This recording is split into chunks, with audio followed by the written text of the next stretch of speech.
ॐ सदाशिवसमारम्भा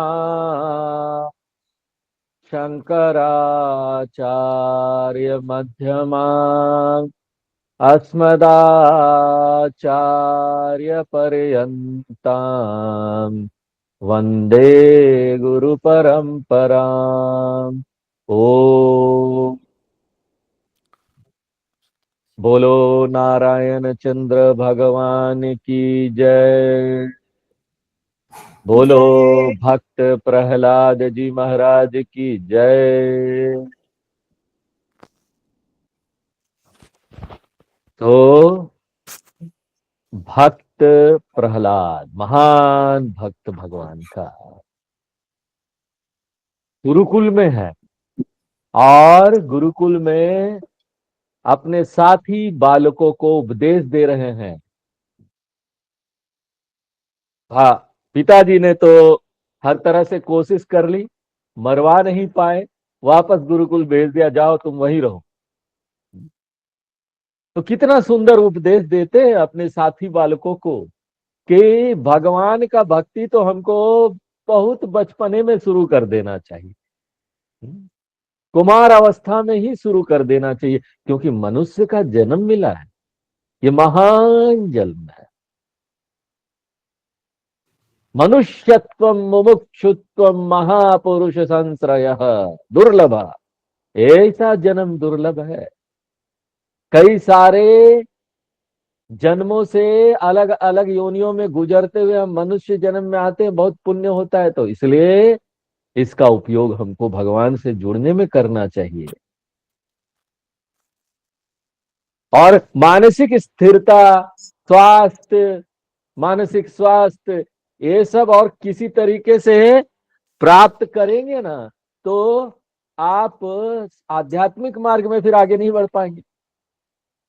मान लीजिए तनाव होता है, आजकल बहुत तरीका आ गया है, मन में मानसिक तनाव होता है, परिस्थितियां ऐसी ऐसी आ जाती है, करे क्या? तो हम लोग क्या करते हैं कि जो लोग भगवान में ज्यादा विश्वास नहीं रखते, भक्ति नहीं है, वो लोग क्या करते हैं, वो लोग ना बैठेंगे, थोड़ा शांति से ध्यान करेंगे, ऑटो सजेशन देंगे अपने आप को, नहीं सब ठीक हो जाएगा। पॉजिटिव वाले बड़े अच्छे अच्छे वीडियोस आ गए, रील्स आ गए हैं, यू आर एवरीथिंग, वो बोलते हैं you should have very confidence in you. ठीक है, इससे भी शांति मिलती है, लेकिन थोड़ी देर की मिलती है, और इससे हम नास्तिक ही रह जाते हैं, भगवान की तरफ नहीं मुड़ते। अगर शांति प्राप्त करना है, भक्ति करो भगवान खूब। कभी डिफिकल्टी आ जाए, दिक्कत आ जाए ना, भगवान की भक्ति में लगो, पूजा करो, जप करो, देखो कितना शांति मिले। और वो ना लंबा चलेगा आपके साथ, और आपको आगे भी बढ़ाएगा ज्ञान में। तू वही हो, साथ में मन की शुद्धता भी देगा। पॉजिटिव थॉट मन की शुद्धता नहीं दे सकता, लेकिन भगवान के साथ जुड़ के उसकी भक्ति करोगे, वो आपको मानसिक स्वास्थ्य देगा, स्थिरता देगा, सुरक्षा देगा, और हमारा चरित्र निर्माण भी करेगा। इसलिए ये चीज तो हमको शुरू कर देना, इसके बिना कोई उपाय ही नहीं है, कोई उपाय नहीं, दूसरा उपाय नहीं है इसके बिना, ये तो करना ही है। भगवान ही सच्चे सुहृद है। प्रहलाद कहते हैं विष्णु पादो सर्पणम, भगवान सभी जीवों के सुहृद आत्मेश्वर है, जुड़े हुए हैं। जो जुड़ा हुआ उसकी तरफ ध्यान नहीं देंगे तो क्या होगा, समस्या आएगा ना। हाँ? आप यहां पर अपने आधे भाग को ध्यान दे रहे हैं, आधे भाग को नहीं दे रहे। हाँ? तो वो तो क्या है, सही दृष्टिकोण नहीं है, आधा अधूरा सोच है, आधा अधूरा व्यक्तित्व का निर्माण है। अगर हम अपने व्यक्तित्व का निर्माण सही नहीं करेंगे तो हम इस दुनिया से भी जीत नहीं सकते। इस संसार रूपी बीमारी का सामना नहीं कर सकते। अगर सामना करना है तो हमको अपने दोनों पक्षों पर ध्यान देना पड़ेगा। ईश्वर वाला पक्ष भी है, भौतिक पक्ष भी है, दोनों पक्षों को ध्यान देना पड़ेगा। अंतरंग रूप से वो हमसे जुड़ा हुआ, अगर हम नहीं ध्यान देंगे तो हम ना यहाँ आध्यात्मिक मार्ग में आगे नहीं बढ़ पाएंगे। सफलता क्या है? जीवन का सफलता, जीवन का सफलता है कि ना हम दोनों चीजों को अच्छी प्रकार से समझ लें, ईश्वर वाला भाग और भौतिक वाला भाग दोनों। और निर्भरता ईश्वर वाला भाग में बनाना शुरू करें। हर चीज ईश्वर को बोले, हर चीज का निर्भर ईश्वर पर रहो ना, उनकी शरण लो। दुनिया वालों की शरण लेके क्या आप कर पाओगे? हाँ, वो बेचारे तो देखो छोटे हैं, कितना भी बड़ा रिश्तेदार हो जाए आपका, मिनिस्टर हो जाए, प्रधानमंत्री हो जाए, फिर भी तो बंधा हुआ है ना, मन से भी बंधा हुआ है। उसको कई रूल्स रेगुलेशन फॉलो करने पड़ते हैं। आप उससे सहायता मांगोगे, हाँ, कि भैया जी आप आईएएस में हैं, आपका ये डिपार्टमेंट मेरा ये काम करवा दो थोड़ा, हाँ, वो कभी करवा पाएगा, कभी नहीं कर पाएगा। कभी आपको जरूरत पड़ गई, समस्या में है, वो कभी करवा पाया, कभी नहीं करवा पाया। लेकिन ईश्वर तो सब सर्वशक्तिमान है, उनके पास सभी डिपार्टमेंट है दुनिया का। तो निर्भरता मांगिए जरूर, लोगों से सहायता मांगिए, कभी कोई जरूरत पड़ गई तो क्या है, सारे लोग है ही सहायता करने के लिए, अपने परिवार के लोग हैं, अपने समाज के लोग हैं। लेकिन निर्भर मत रहिए कि अगर वो सहायता नहीं करे तो आप उनको दोष देना शुरू कर दे, बेकार आदमी है, हमसे जब चाहिए था तो ले लिया, सहायता हेल्प ले लिया, आज हमको चाहिए तो नहीं कर पा रहा है। नहीं कर पाएगा, वो छोटा है, कई चीजें कभी कर पाता कभी नहीं कर पाता, उसके पास संसाधन नहीं होगा।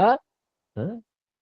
तो आप स्वीकार कर लो ना, और बोलो हम तो भगवान पर निर्भर है, तुमसे तो ऐसे ही मांगा था। हाँ? अगर कर देते तो ठीक है, नहीं तो भगवान तो किसी ना किसी को भेजेंगे ही करने के लिए, तुम नहीं तो कोई और दुनिया में। निमित्त भगवान किसी को भी बना सकते हैं। क्यों? भगवान का प्रेम निष्काम है, वो कुछ चाहते नहीं हमसे, और भगवान का प्रेम नित्य है। हम जैसे भी हो जाए, गंदे संदे खराब जैसा भी हो जाए, भगवान हमारे प्रति प्रेम रखते ही, हम तो उनके बच्चे हैं, जैसे माँ है ना, अपने बच्चे का ध्यान रखती है ना। अच्छा हो खराब हो बच्चा, सब बच्चे का ध्यान रखती है। माँ के लिए सभी बच्चे समान है। माँ का प्यार ऐसा होता है ना, उसका बच्चा तो उसका बच्चा ही है। साउथ में एक बड़ा डकैत हुआ, वीरप्पन, लोग उसको पकड़ ही नहीं पा रहे थे, बड़ी सेना गई यहाँ की उसको पकड़ने के लिए, पकड़ ही नहीं पाते, कितने लोगों को मार दिया, इतनी बड़ी चंदन का तस्कर था, इतना डकैती करता था। लेकिन जब उसकी माँ से पूछा गया तो उसकी माँ बोलती है, मेरा बच्चा मेरे से मिलने कब आएगा? वो डकैत उसका बच्चा है। हाँ? तो बच्चा है ना, बच्चा तो बच्चा ही है माँ के लिए। उसी प्रकार से भगवान का प्रेम ना निस्वार्थ है, निष्काम, किसी स्वार्थ से वो प्रेम नहीं करते कि हमको प्रेम मिलेगा तभी हम देंगे, हमको पूजा करेगा तभी हम प्रेम देंगे। सबके प्रति समान प्रेम है उसका, हम लेते नहीं, देने के लिए तैयार ऐसे करके हाथ। लेकिन कई दुष्ट लोग होते हैं जो भगवान की तरफ मुड़ते ही नहीं लेने के लिए, वो बेचारे पीछे खड़े, ले लो, हम तो प्रेम देने के लिए तैयार है, आशीर्वाद देने के लिए तैयार है, ले लो ना।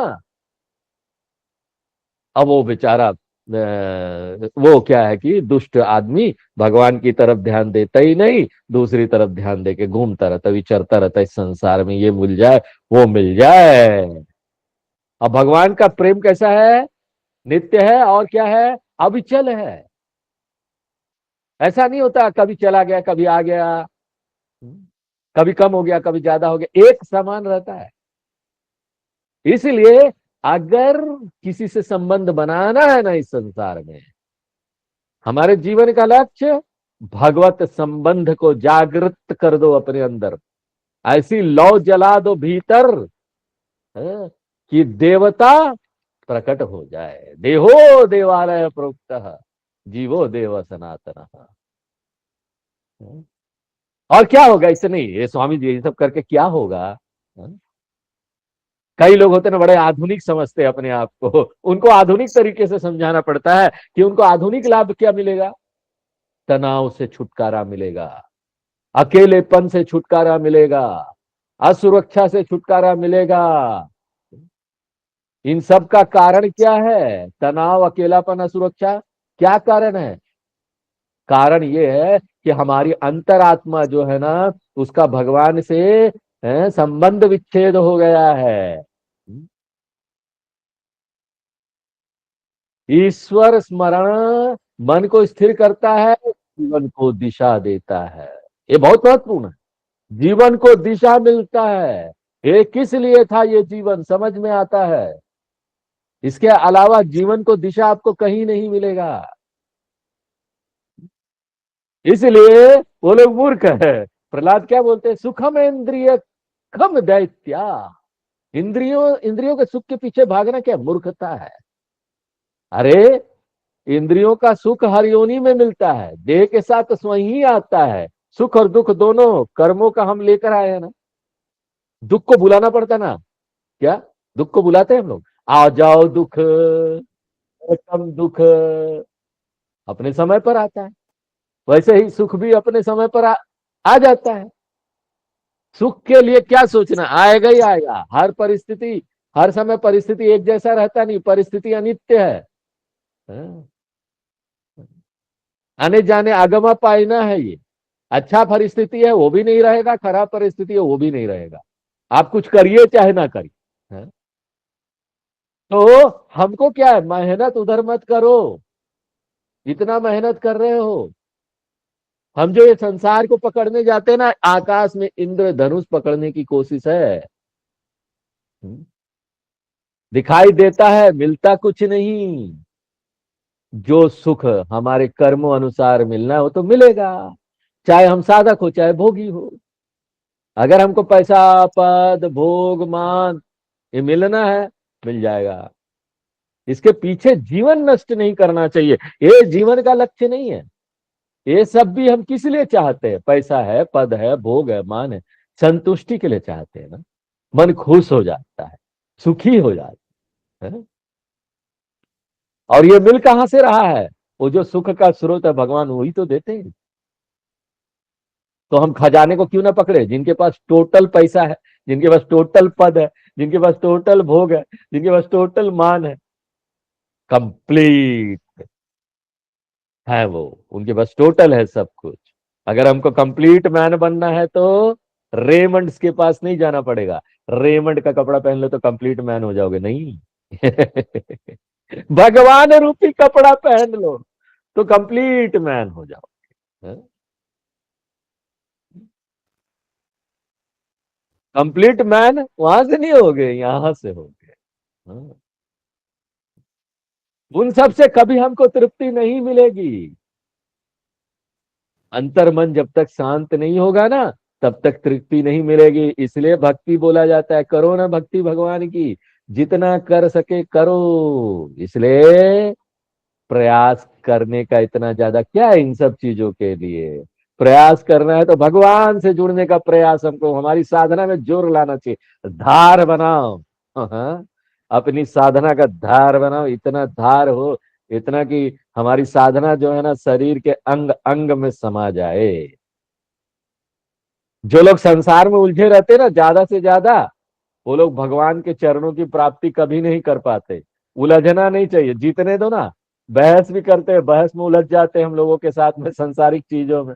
हैं? वो बोला, उसको बोलना चाहिए बहस मत करो। अरे कौन बहस करे, भगवान की भक्ति करना है। हैं? जाओ यार तुम ही जीत जाओ, हमको नहीं जीतना, तुम ही जीतो बहस में। बहुत गहरा संदेश है देखो। जीवन की ऊर्जा कितनी बचती है। पहले मन ही नहीं करो, किसी से बहस कर रहा हो ना, बिना बोले हम मानेंगे नहीं, बिना बोले हम मानेंगे नहीं। कितना बोल लोगे, ऊर्जा क्यों नष्ट कर रहे हो जब वो कोई चीज देने ही वाला नहीं है आपको। दुख और तनाव के अलावा वो क्या देगा आप, जीत जाओगे क्या। हाँ? जीत नहीं सकते, सामने वाला और बोलेगा। इसलिए चुप हो जाओ। बुद्धिमानी इसी में है। संसार में जितना दौड़ोगे ना, उतना ही मन थकता जाएगा। अपने आयु को, अपनी ऊर्जा को भक्ति में लगाओ, साधना में लगाओ। ये नहीं कि गीता पढ़ रहे हैं तो रात को सोने के समय जब नींद आ रहा है तब पढ़ना शुरू करते हैं। हमको क्वालिटी टाइम देना चाहिए साधना के लिए। जब पूरा हम ऊर्जावान हो, सो के नींद से उठे हो, इसलिए बोलते हैं ना, साधना के लिए ब्रह्म मुहूर्त सुबह का समय अच्छा। हम्म? सूर्य निकलने से 1 घंटा पहले। हाँ? अच्छा होता समय जब पूजा। हाँ? इसलिए ततो यतेत कुशलः, शरीर रहते ही साधना कर लो। हाँ? शरीर जब तक स्वस्थ है साधना कर लेनी चाहिए, क्योंकि मृत्यु, रोग, शोक ये कभी भी आ सकता है, ये बोल के नहीं आएगा, नोटिस दे के नहीं आएगा। भगवान will give U A notice. Notice दिया जा रहा है कि 2 दिन बाद आपको दुख आएगा ना, नोटिस दिया जा रहा है 2-4 दिन बाद आपको बीमारी आएगी, किसी को ना आए दुख और बीमारी। हाँ? डरने का जरूरत नहीं है। कहने का मतलब ये है कि आध्यात्मिक साधना को ना कल पर मत छोड़िए, कल कल कल कल कल। अभी इसी समय इसी वक्त सही समय है। लोग बोलते हैं ना, अरे अभी तो नौकरी है, बच्चे हैं, जिम्मेदारी है, बाद में भक्ति करेंगे। नौकरी, बच्चे, जिम्मेदारियां ना मरते मरते भी खत्म नहीं होने वाली। जब आप शरीर शांत होगा ना तभी ये खत्म होता है। हाँ, तभी दूसरों की जिम्मेदारी चालू होती है, आपकी खत्म होती है। जिम्मेदारी कभी नहीं खत्म होगी। इसलिए कब करोगे भक्ति, कब करोगे? बाद में शरीर, मन, समय कुछ भी साथ नहीं देगा, कभी नहीं देता ये। इसको अर्जेंसी समझ के करना चाहिए, बहुत अर्जेंट है। तीव्र मुमुक्षुत्व माना चाहिए हमारे मन के अंदर, तीव्र समर्पणता आनी चाहिए।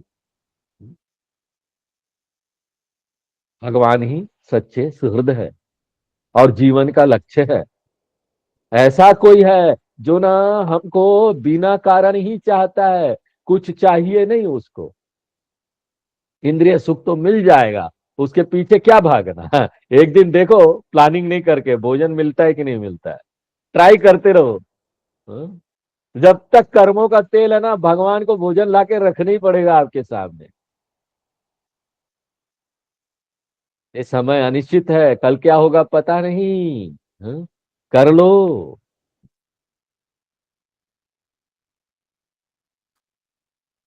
नलिनी दल सुभत जलमति तरलम तदवज्जीवितम अतिशय चपलम।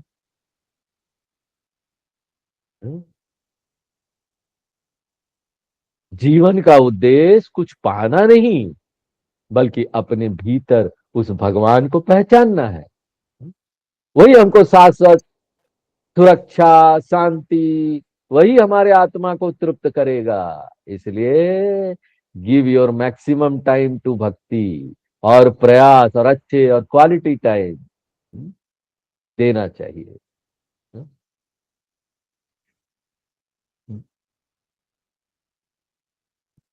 जब हमको भगवान की भक्ति करने के लिए कहा जाता है ना, ज्यादातर लोग देखो समय नहीं है अभी, तो यमराज क्या पूछ कर आएंगे?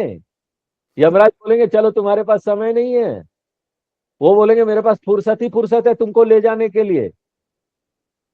और हम कितने अभिमानी हो गए देखिए, 2 मिनट भगवान का नाम लेने के लिए समय नहीं है।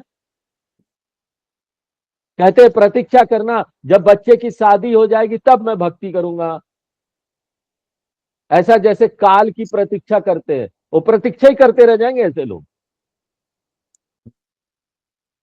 समुद्र के किनारे स्नान करने के लिए खड़ा होकर ये सोचता रहे कि ये सारी लहरें शांत हो जाएगी तब हम स्नान करेंगे। समुद्र की लहरें कहाँ शांत होने वाली है? नहीं नहीं, शांत हो जाएगी तब मैं जल में प्रवेश करूंगा।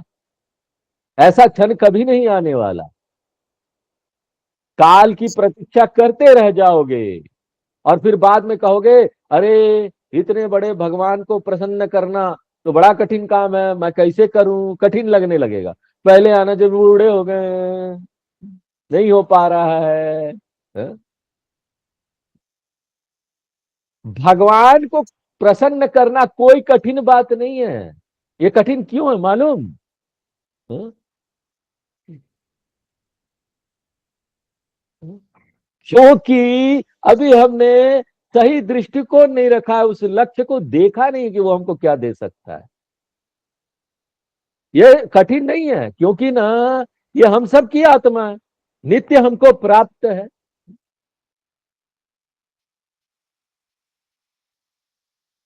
अरे हर जगह तो भगवान है, सबके हृदय में बैठे हैं।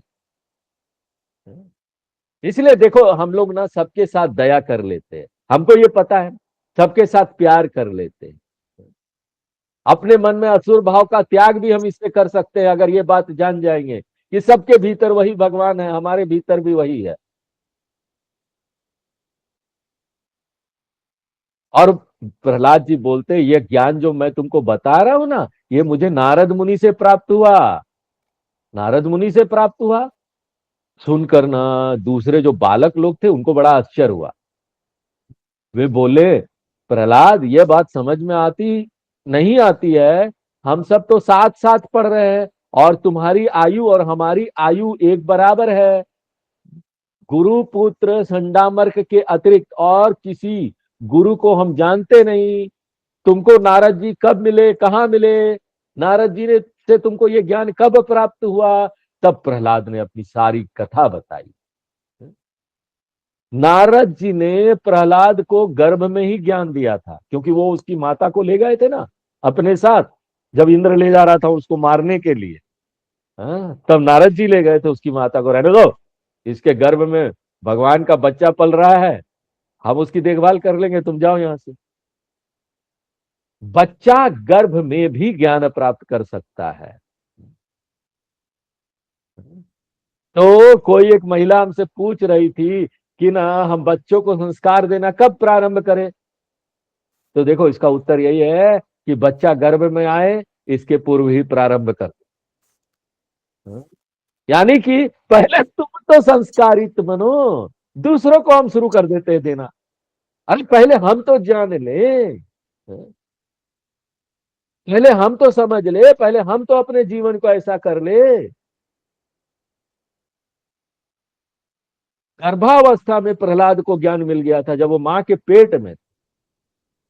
और जो ज्ञान नारद जी ने दिया वही मैंने तुम लोगों को बताया, ये नारद जी का ज्ञान है, तुम सब लोग इसका पालन करना। हाँ,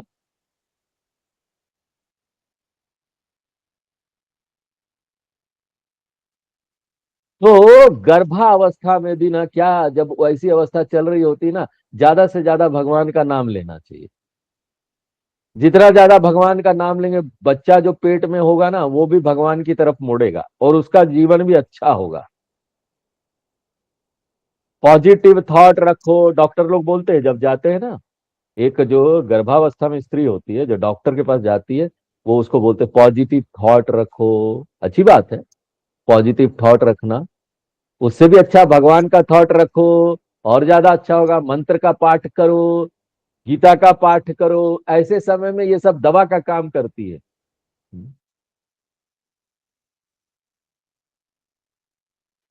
तो हमारे मन के अंदर ना रस रूपा भक्ति आ जाना चाहिए, रस भर जाना चाहिए भक्ति का, जब देखो मन लगे भगवान में भक्ति करने। हाँ भगवान का नाम लिया, बहुत अच्छा है। हाँ? जब ऐसी रस रूपा भक्ति किसी के हृदय में आ जाती ना, तभी वो बैठ के भागवत सुन पाएगा। भागवत में तो भगवान के बारे में बताया जा रहा है, तभी जाकर भगवान का चरित्र व्यक्ति सुनता है, और उसके सुनने मात्र से शरीर में रोमांच होने लगता है। भगवान के चरित्र के साथ वो एक रूप हो जाता है, हमारे आंखों में आंसू आ जाता है, कंठ गदगद हो जाता है, ऐसा रोमांच होता है।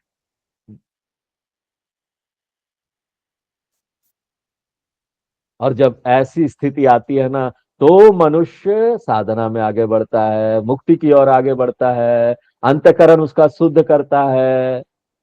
हाँ? भगवान की भक्ति, उसके लिए रो, उनके लिए सब कुछ करो, सेवा, ये भी तो शुद्ध करता है मन को। आंसू गिराते हैं हम।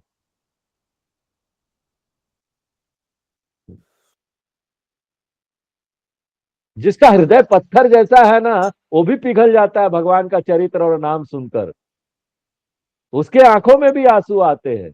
मन को शुद्ध करने का ये सबसे अच्छा दवा है। और प्रेम के आंसू ना बड़े भाग्य से आते हैं। तो एक बात देखो यहां दोहरा देते हैं कि पहला प्रश्न क्या पूछा गया था, परीक्षित ने क्या पूछा था, सौनक आदि ऋषियों ने क्या पूछा था, परीक्षित ने क्या पूछा था? सबसे पहला प्रश्न भागवत में यही ना, कि जीवन का परम श्रेय क्या है, हमारा कल्याण किसमें। पूरा भागवत इसी लिए है ना, एक वन क्वेश्चन पूरा भागवत, हमारा कल्याण किसमें। हम लोग वही सुने, हमारा कल्याण किसमें है। लोग ये भी नहीं जानते कि उनका कल्याण किसमें है, जब पूछो तो कल्याण किसमें, इसलिए बताना पड़ा, भागवत इतनी इतनी सारी कृति हुई। लोग नहीं जान पा रहे कि उनका कल्याण, उल्टा सीधा काम इधर उधर सब कुछ कर रहे हैं, लेकिन ये नहीं पता कि उनका कल्याण किसमें है, और वो करते नहीं। सबसे बड़ा श्रेय यही है कि गोविंद की भक्ति करो, एकनिष्ठ भक्ति, और उसके बाद सब और भगवान को देखो।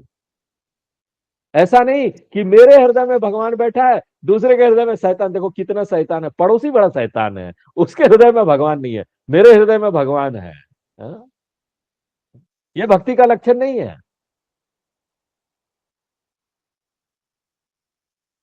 दूसरे के हृदय में भी वही भगवान है। प्रहलाद जी अपने सारे मित्रों को ऐसी ज्ञान की बात बताते हैं, और फिर क्या होता है, क्रांति हो जाती, सारे असुर बालक प्रहलाद के साथ मिल गए वो सब उनके ग्रुप में आए। अब जो संडा मर्क जो बातें बताते थे ना वहां के आचार्य, वो उनको अच्छी ही नहीं लगती थी। इसलिए देखो, जो अपना जीवन ज्ञान के अनुरूप बनाते हैं, उनके शब्दों में शक्ति आ जाती है। कई बार माता पिता या गुरु कहते हैं ना, दूसरे लोग भी कहते हैं, देखो ये हमारी बात नहीं सुनता। तो अगर कोई आपकी बात नहीं सुनता या हमारी बात नहीं सुनता, हमारे में कमी है ना, कमी हमारे अंदर है, इसलिए नहीं सुनते हैं।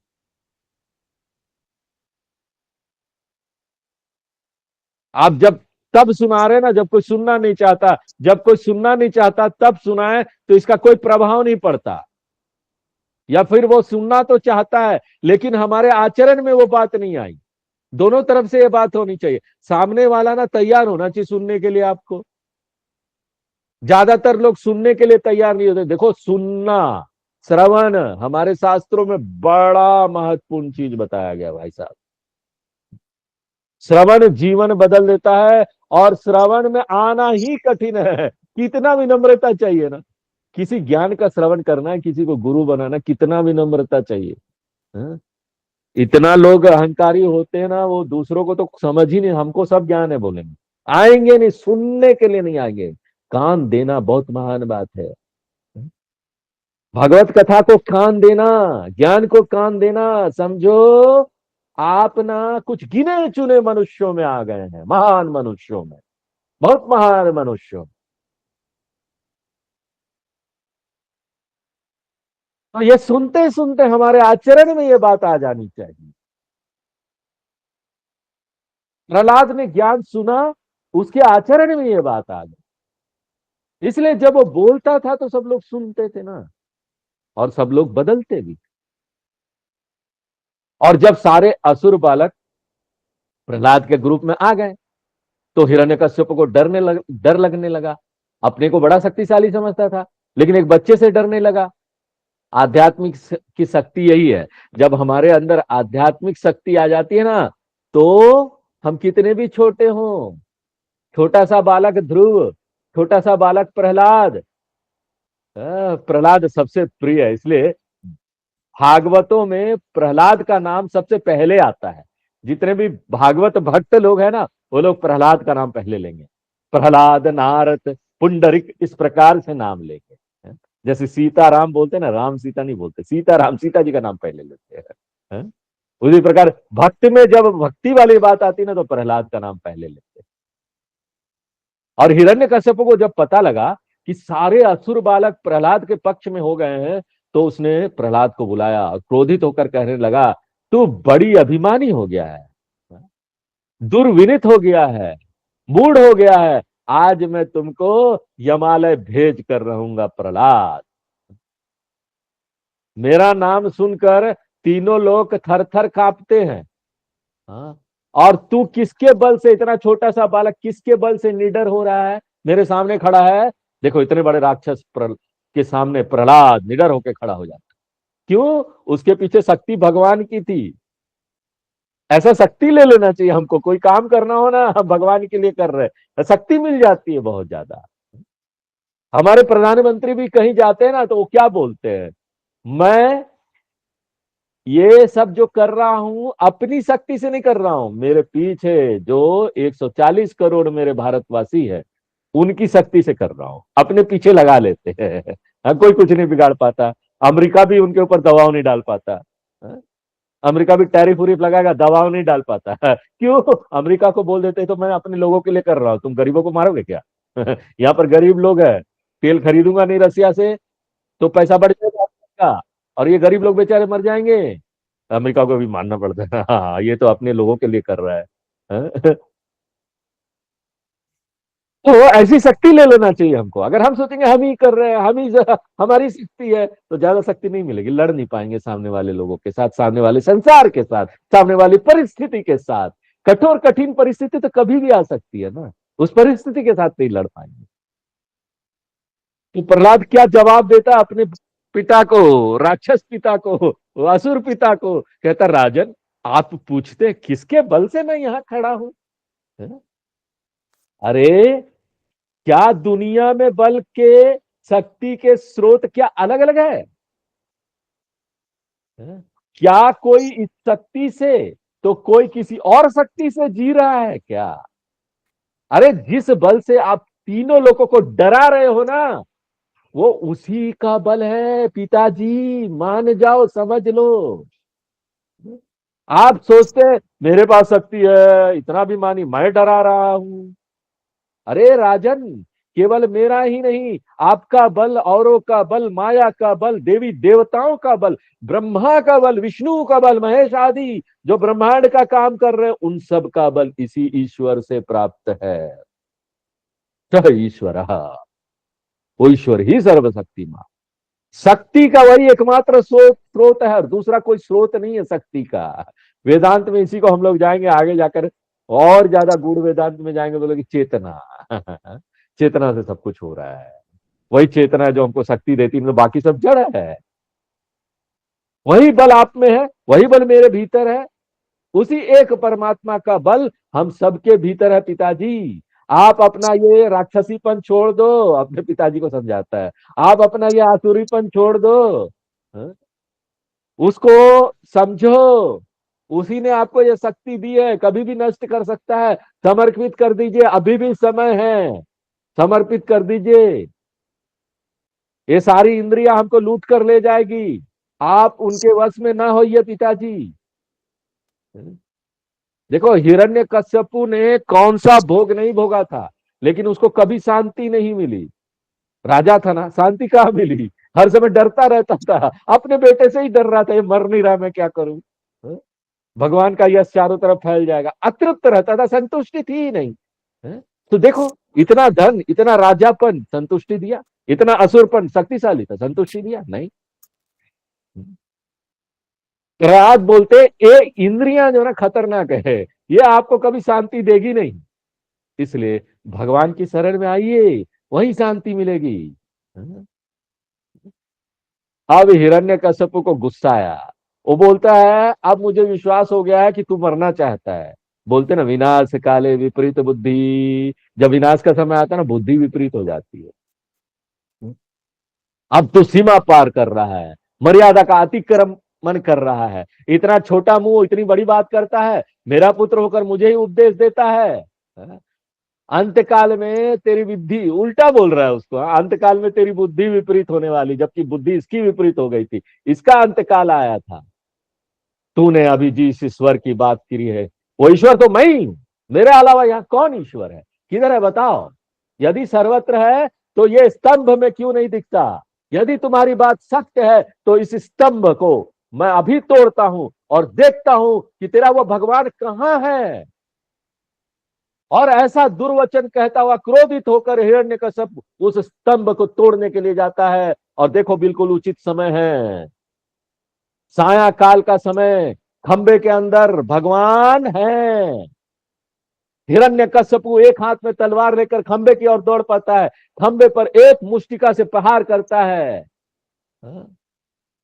किसी साधारण खंबे के ऊपर मारो तो उसमें से थोड़ी सी आवाज आ सकती है, लेकिन ऐसा आवाज यहाँ हुआ ना, मानो पूरा ब्रह्मांड फट रहा हो, गड़ गड़ गड़ गड़ गड़ गड़ गड़ गड़। भयंकर आवाज को सुनकर हिरण्यकशिपु चौंक कर पीछे की ओर आ गया। उसने सोचा खंबे के ऊपर मारने से ऐसी आवाज तो नहीं हो सकती। हाँ? फिर वो खंबा फूट पड़ा। प्रहलाद ने कहा था भगवान की शक्ति सब में काम करती है, सबके भीतर भगवान है, तो भगवान तो सर्वत्र व्याप्त है, सर्वव्यापी है। तो भगवान अपने भक्त की, सेवक की, भृत्य की वाणी को सत्य करने के लिए, उसको प्रमाणित करने के लिए उस खंबे से प्रकट। ऐसा सुंदर, अलौकिक, विचित्र, विलक्षण न भूतो न भविष्यति, ऐसा दृश्य और कहीं नहीं देखा जा सकता। ऐसा प्रकट हुए कि ना उसको नर कह सकते थे, ना पशु कह सकते थे। ऐसा नृसिंह रूप प्रकट होकर विशाल काय होता गया। राजमहल की छत कहीं दिखाई नहीं दे रही थी, बढ़ता जा रहा था, बढ़ता जा रहा था, ऊंचा ऊंचा होते चले जा रहा था। बोलो नरसिंह भगवान की जय, बोलो नरसिंह अवतार की जय। भगवान का अवतरण हो गया नरसिंह रूप। आज यही विराम देते हैं। भगवान के अवतरण के साथ ही आगे की कथा क्या करते हैं भगवान, वो अगले क्लास। जय नरसिंह भगवान की जय हो। भगवान हमारी शक्ति आप ही से है। चलो। प्रणाम। ओम पूर्णमदः पूर्णमिदं पूर्णात् पूर्णमुदच्यते पूर्णस्य पूर्णमादाय पूर्णमेवावशिष्यते। ओम शांति शांति शांति। हरि ओम। प्रणाम गुरु जी। अगले बार, हाँ खुश रहिए। अगले क्लास में ना हम लोग फूल उल रख के और ना भगवान के प्रकट होने का वो सब कुछ भजन और गुणगान करेंगे, फिर आगे बढ़ेंगे।